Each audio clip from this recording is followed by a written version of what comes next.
Hello everyone, আসসালামু আলাইকুম। কেমন আছেন সবাই? নতুন আরো একটু ভিডিওতে ওয়েলকাম করছি। আমি সিয়াম। ফাইনালি আমিও চলে আসছি পিজা বার্গে। একটু লেট করে আসছি কারণ আপনারা যারা অলরেডি পিজা বার্গে আসছেন আপনাদের এক্সপিরিয়েন্স জানার জন্য, পাশাপাশি আপনারা যারা এখনো পিজা বার্গে আসেননি তাদেরকে আমার এক্সপিরিয়েন্স শেয়ার করার জন্য। প্রথমেই বলি, পিজা বার্গের যতগুলো আউটলেট আছে তার থেকে আমাদের বরিশালের আউটলেটটা আমার কাছে বেশি ভালো লাগছে, কারণ আপনারা অলরেডি জানেন এটা লোকেশন এবং ডেকোরেশন খুবই সুন্দর হয়েছে। তাই তো পিকচার তোলার জন্য স্পেস গুলো একেবারেই পারফেক্ট। এটা দুইটা ফ্লোর নিয়ে করা, এটা হচ্ছে ফার্স্ট ফ্লোর। চলুন এবার আমরা সেকেন্ড ফ্লোরে যাই। এই সেকেন্ড ফ্লোরে রয়েছে একটি কফি জোন। এখানে আপনি পেয়ে যাবেন hot coffee, iced coffee, milkshake and mocktails. পাশাপাশি এর সাথেই রয়েছে খুব সুন্দর একটি বুক কর্নার। তুমি কি জানো না, তুমি কি বোঝো না, তোমার দু চোখেতে হৃদয়।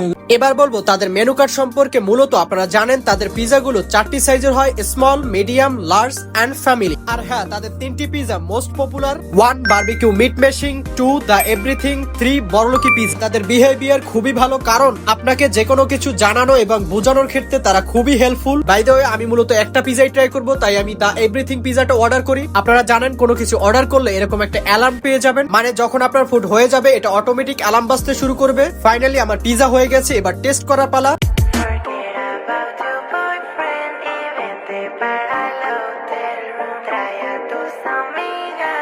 এই পিজাটা অর্ডার করি। মূলত এই পিজাটায় সব ধরনের পিজার টপিং দেওয়া আছে। এটার ভিতরে ইনগ্রেডিয়েন্টস হিসেবে beef, meatball, sausage, mushroom, corn and cheese থাকে। আর এটার প্রাইস হচ্ছে 4.95। আর আপনারা হয়তো অনেকেই জানেন, বিশেষ করে এই সসটা খেতে এতই মজার যে যতই খাই ততই খেতে ইচ্ছে করে। এবার টেস্টের কথা যদি বলি, আমার কাছে পিজাটা খুবই ভালো লাগছে, তাই আমি এটা রেটিং দিব 8 আউট অফ 10। আর হ্যাঁ, একটা বিষয় আপনাদের সাথে শুধু শেয়ার করলাম, কাউকে বলবেন না। এই হোয়াইট সসটা খেতে এতই মজার যে খাবার শেষে এটা আমি পকেটে করে বাসায় নিয়ে আসি। সো আজকের ভিডিওটা এ পর্যন্তই। দেখা হবে অন্য কোনো নতুন ভিডিওতে। ততক্ষণ পর্যন্ত ভালো থাকবেন, সুস্থ থাকবেন। আল্লাহ হাফেজ এন্ড থ্যাঙ্কস ফর ওয়াচিং।